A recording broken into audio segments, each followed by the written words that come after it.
What's going on, you guys? Petplatypus here, and it's time to talk about The Legend of Korra for Avatar Month. Specifically, Book 1, Air. That's right, we're done with Aang and his adventures. For now, there are more comic books coming, I looked it up. But for now, we are done with Aang, and we're moving on to Korra. So, I'll basically be doing a plot synopsis, I'll talk about the characters, I'll talk about the pros and cons, and I'll call it a review. Don't know how long this video is going to be, but bear with me. So, the plot setup. 80-ish years after the original Avatar ended, between that time of 80 years, Aang has passed away, and it's time for the new Avatar, Korra, to bring balance to the world. Primarily focusing in, well, solely focusing on Republic City. This is kind of like Aang and Zuko's big magnum opus of their lives, well, aside from stopping the war, of course. This is where non-benders and benders and Water Tribe and Fire Nation and Earth Kingdom can all live together in harmony. One big metropolis type city. Very inspired by New York, but it looks cool. It's like a New York, tall, skyscraper buildings, very 1940s, but has like that Asian influence. It looks good. Not the most unique city in the Avatar universe, but it looks very good. And I love the setup they gave it in the comics. But anyways, that's the basic goal, is Korra has to bring peace and protect the city from the terrorist organization called the Equalists, who want all bending gone and like fuck benders, everyone's equal with no bending. And that's the setup. So for the characters, we have Korra, and she's pretty hot-headed, she's stubborn, she's prideful, but that's all, negatives that give her room to grow, give her room to grow as a character and to change and develop. So overall, Korra is a good character. There are problems with her overall, but those mainly come in Season 2, and there's a couple of problems here in Season 1 that I'll get to in the pros and cons section. But Korra is an overall good character, and I think that I think that it's very good that they made her like the opposite of Aang. They could have just done Aang again as a chick, but they decided to actually go a completely different direction, which is smart. Then we have Mako, who's kind of bland. He's just kind of a normal guy. He starts off with a little bit of brooding. He's like, oh, my parents were killed in front of me and fucking my brother Bolin, and we had to grow up as orphans. And there's room here for a really good backstory. Him working with the gangs and everything, kind of had like a little bit of a criminal past. Nothing too serious, but there was really good room here for a great character. And he's just kind of a bland, nice guy. He's just kind of normal. A little bit of brooding, but whatever. He's just a normal guy, and it's boring. And then later on in the season, he's a total fucking douchebag because he tries to juggle two chicks. Then we have Bolin, my favorite character in the Korra series. He's basically Sokka without the character depth and the seriousness and the development. He's basically just all jokes. But he is funny, and he's an earthbender, which I love earthbending. It's my favorite element of bending. So he's definitely my favorite character. Not just because of that. He is funny, and I do like what he does later on. But for, just Season 1, he's pretty good. Then you have Asami, who's kind of a nice chick, good looking, doesn't let it go to her head. She's very humble, even though she's a rich. She knows martial arts. She's a non-bender. Not much to say about her, really. She's just kind of a normal chick. And, yeah. So those are your main characters. That's the new Team Avatar. The side characters. Aang's son, Tenzin. Oh, badass old guy. You know how I feel about badass old guys. This man is fucking a myth, the legend, the Tenzin. Like, his airbending is beastly. His voice acting by J.K. Simmons is fucking beautiful. Oscar-winning actor playing this character. That is fantastic. His character development as well is very good. He's not the perfect teacher. He's a good teacher, but he's not the perfect teacher. He can get a little impatient. He doesn't really understand Korra, and she doesn't understand him, and there's a lot of friction there with him being stubborn with her. But it's a different kind of stubborn, and they work off each other very well. Then we have Lin Beifong, Toph's daughter, and the captain of the metal bending police. Badass character. That's really all I have to say. There's not much to really describe about her personality. She's just a hard ass, but she's awesome.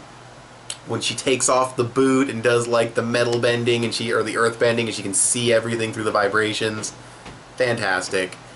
So yeah, and I like her design as well with scars on her cheek and stuff. She's fucking awesome. Then we have the villains, Tarlok.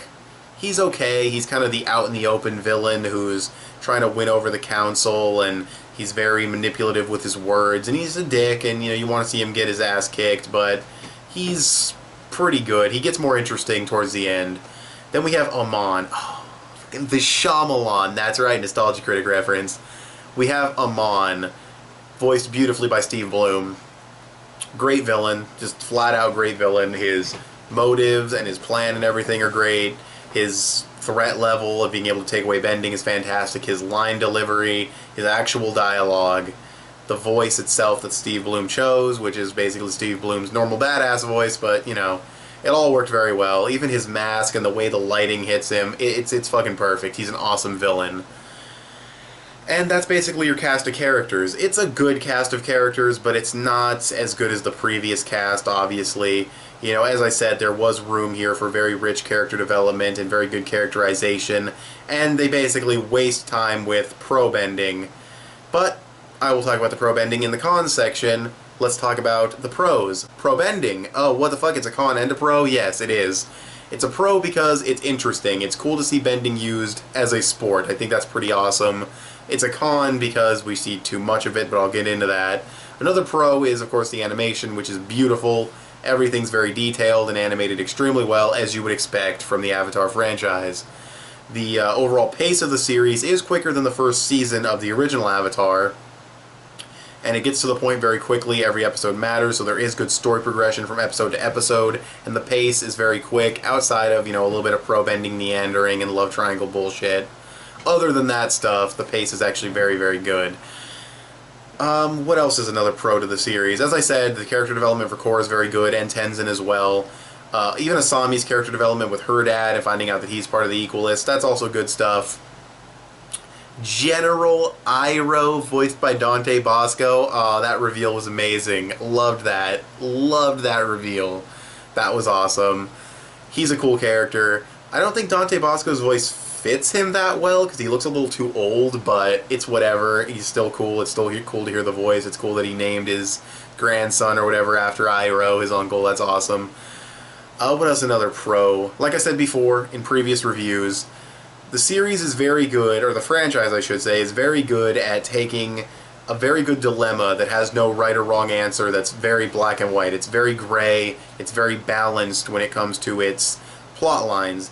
And we see that here with the Equalists. It's like, okay, they want no benders. It's like, okay, well that kind of makes sense, because if there's no bending, then everyone's equal, but it's kind of extreme, and you're kind of forcing it on everybody, and bending's kind of its own philosophy, and it's a beautiful thing, and people who have this talent shouldn't, it's very, you can see both sides to the situation, and that's something the series has always been very, very good at, and I'm glad that it's on full display in The Legend of Korra. So those are the pros. The cons. Did I mention action? I mentioned animation. The action's very good too. That's another pro. The cons to the series. Probe ending takes up way too much time. Almost all the games are the exact same thing for the most part, and they're not that interesting after you watch at least 2 games. Instead of seeing them out on the stage, failing and fumbling over each other and having bad teamwork, you could have just cut to the end of the match, had them walk back into the locker room, and have Mako be like, "We sucked out there." And then boom, you got it done in like 30 seconds, and you can spend the rest of the episode developing Mako, developing Bolin, giving them depth, developing Asami a little bit more. But no, almost all the character development goes to Korra. And that's okay. It's like a 12-episode mini-series. I really think you should have prioritized your characters a little bit more, when characters are really the driving force of the Avatar franchise, at least to me. But what can you do? I think that's a con, though, for sure. Another con is Korra. She's not a bad character, but, like, if you had just told me, okay, she's the Avatar, and when she's, like, 17 years old in the current storyline, she's mastered 3 elements, I'd be like, okay, if she's been training since she was a kid, and she's mastered 3 of them, I'll buy that. Since if she started when she was, like, 4 or 5, and now she's 17, so about 12 years of mastering the elements, I'll buy that she's very proficient with all of them.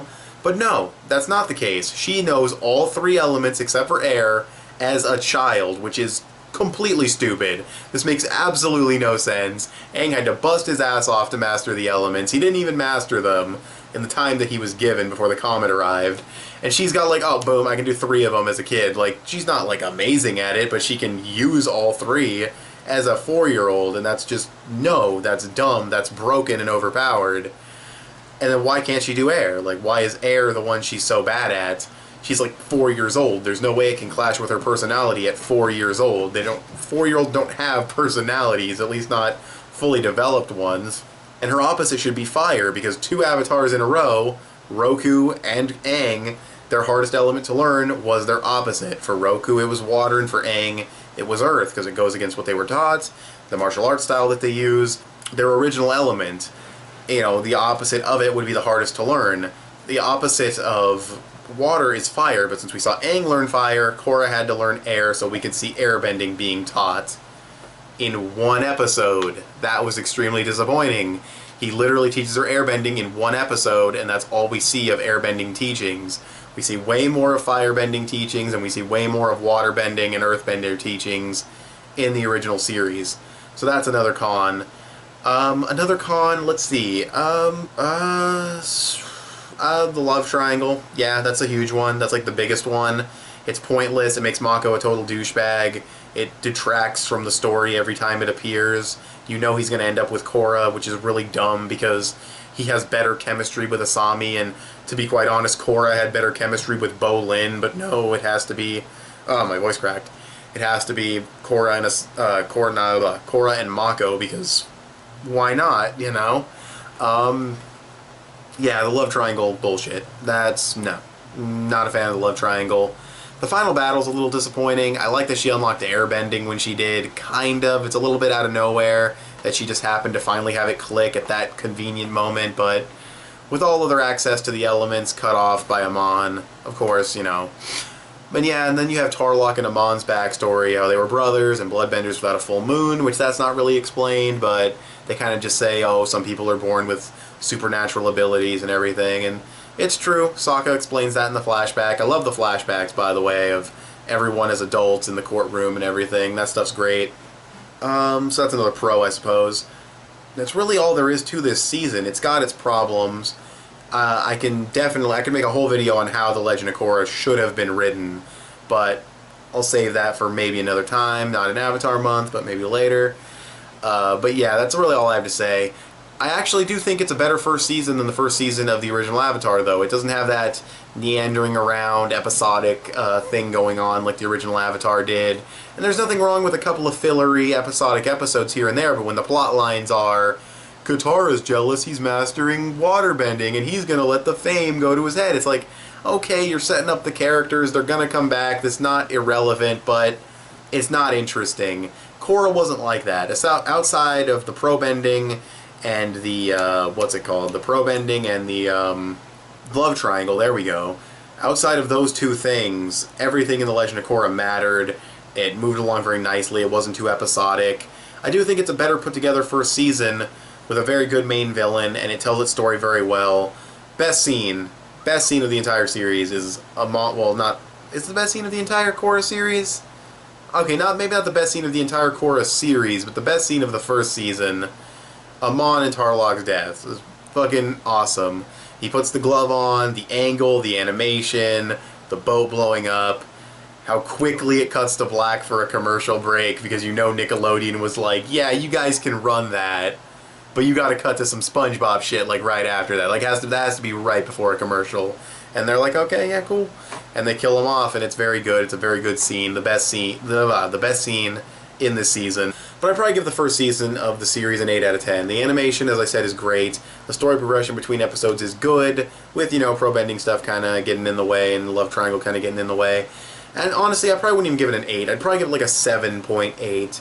It's above good. I think it's a very solid first season. I think it's a solid mini-series.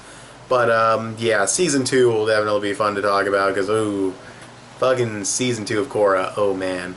And then you got Season 3 greatness, and Season 4 goodness, I guess you could say. But yeah, I'm definitely going to have fun talking about The Legend of Korra. It's definitely got a lot of things to talk about. So, yeah, I'll give it like a 7.8. I think it's a slightly above good season. But yeah, that's all I have to say. So, thanks for watching this video. Tell me what you guys think of The Legend of Korra Book 1 Air in the comments section below. Follow me on Instagram if you would please subscribe. A thumbs up would be awesome. And yeah, I'll talk to you guys later, and bye.